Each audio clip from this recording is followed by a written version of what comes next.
اور نماز کی کنجی جو ہے یہ وضو ہے۔ وضو سنت کے مطابق ہونا چاہیے۔ ٹھہرے پانی میں وضو کرنے کا طریقہ اور ہے اور چلتے پانی میں وضو کرنے کا طریقہ اور ہے۔ یاد رکھیے گا کہ اعضاء کو 3 بار دھونا یہ سنت مبارکہ ہے۔ اب حدیث کے اندر ظلم کا لفظ استعمال ہوا ہے اگر بندہ پانی زیادہ استعمال کرے، یعنی کہ سنت میں اضافہ کر دے تو بھی ظلم ہے، سنت میں کمی کر دے تو بھی ظلم ہے۔ یعنی کہ جن اعضاء کو 3 مرتبہ دھونا تھا ان کو 4-5 مرتبہ دھو رہا ہے تو یہ بھی درست نہیں ہے۔ جن اعضاء کو 3 مرتبہ دھونا ہے اسے 2 مرتبہ بلا عذر شرعی دھوتا ہے تو یہ بھی سنت کے خلاف ہے اور حدیث میں یہ ظلم کا لفظ استعمال ہوا ہے۔ تو سنت کے مطابق جو ہے وہ وضو ہونا چاہیے۔ جیسے وضو میں 3 بار کلی کرنا سنت مؤکدہ ہے۔ اگر بندہ درست طریقے سے کلی نہیں کرتا اور اپنی عادت بنا لیتا ہے تو یہ صغیرہ گناہ میں آئے گا۔ کلی کا طریقہ کیا ہے کہ پورے منہ کو اس طرح سے کھنگالنا ہے کہ منہ کا ہر پرزے پر پانی بہہ جائے۔ خالی منہ میں کلی لے کر پچ کر دی تو یہ سنت ادا نہیں ہوگی، عادت بنا لے گا تو گناہ گار ہوگا۔ اب اسی طرح ہاتھوں کو 3 مرتبہ دھویا جاتا ہے، کونیوں سمیت دونوں ہاتھوں کو 3 بار دھویا جاتا ہے، چہرے کو 3 بار دھویا جاتا ہے اور ٹخنوں سمیت دونوں پاؤں کو بھی 3 بار دھویا جاتا ہے۔ اب یہاں جو میں ایک طریقہ بتانے لگا ہوں کہ چلتے پانی میں یہ جو ہم نل میں وضو کرتے ہیں یہ چلتا پانی ہے اور جو ہم برتن میں وضو کرتے ہیں یہ ٹھہرا پانی ہے۔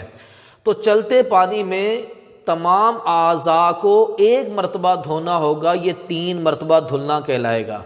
چلتے پانی میں اگر 1 سے زائد مرتبہ دھوئیں گے تو یہ ظلم کہلائے گا۔ اسی طرح غسل اگر ہم ٹب یا بالٹی میں نہیں کر رہے، شاور میں کر رہے ہیں، چلتے پانی میں کر رہے ہیں تو پورے جسم کو 1 مرتبہ دھونا، یہ 3 مرتبہ دھلنا جو ہے وہ کہلائے گا۔ 3 مرتبہ دھونے کی سنت جو ہے وہ ادا ہو جائے گی۔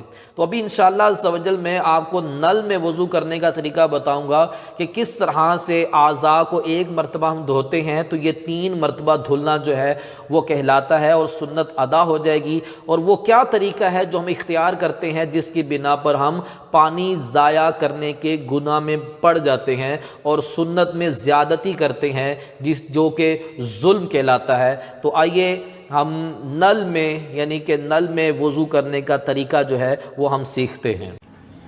یہ دیکھیے اب ہم انگلی کے پوروں سے دھونا شروع کریں گے اور یہ دھوتے ہوئے یہ خلال بھی کیا جائے گا اور یہ پونچھوں تک لے کر آئیں گے۔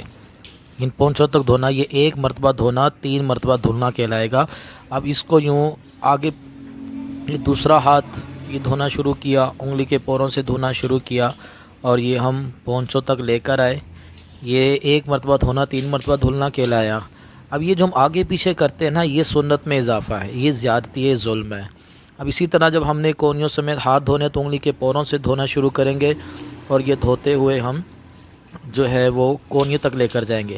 کلی کرنا اور ناک میں پانی چڑھانا یہ 3 مرتبہ کیا جائے گا، لیکن اب یہ جو چلتے ہاتھ دھو رہے ہیں یہ 1 مرتبہ دھویا، یہ 3 مرتبہ دھلنا کہلائے گا۔